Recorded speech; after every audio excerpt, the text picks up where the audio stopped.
To Kill a Mockingbird. Chapter 16.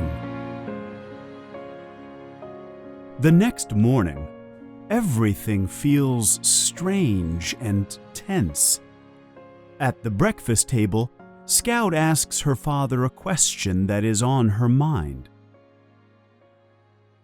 Is Mr. Cunningham still our friend? Atticus looks up from his coffee, his face tired but kind. "He is," he says.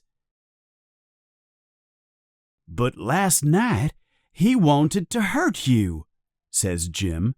His voice is full of confusion.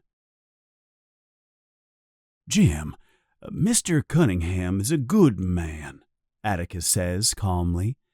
"He just has his blind spots, like the rest of us." Scout does not understand. "He was part of a mob." "That's right," Atticus agrees. "But a mob is always made of people. You saw that last night. You made Walter Cunningham stand in my shoes for just a minute. That was enough." He explains that the men were still the same people they knew from town. They were farmers and neighbors, but in a group they could do things they would never do alone. His words hang in the air as Aunt Alexandra enters. She places a plate of biscuits on the table.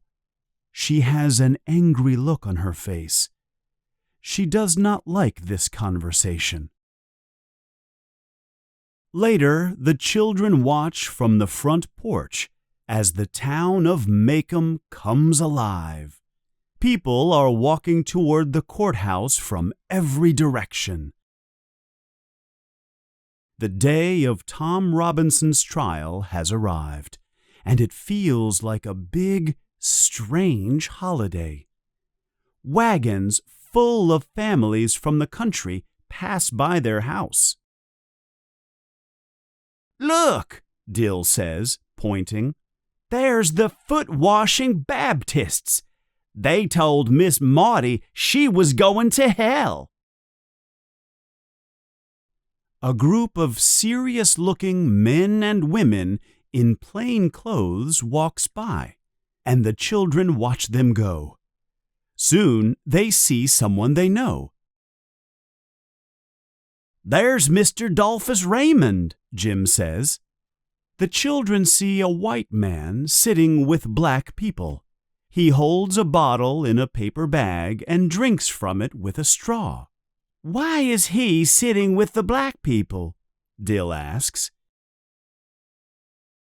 "He likes them better than he likes us, I guess," Jim explains. "He has children with a black woman. People say he's always drinking from that bag. They say he's a drunk. That's why he's with the black folk. But he's from a good family." As the morning goes on, almost everyone in Maycomb walks past their house on the way to the courthouse. Jim, Scout, and Dill decide they have to go too, even though Atticus has told them to stay home. They want to see what happens. "We can just watch from the back," Jim whispers. He really wants to go. "Atticus won't see us." They join the river of people moving toward the town square.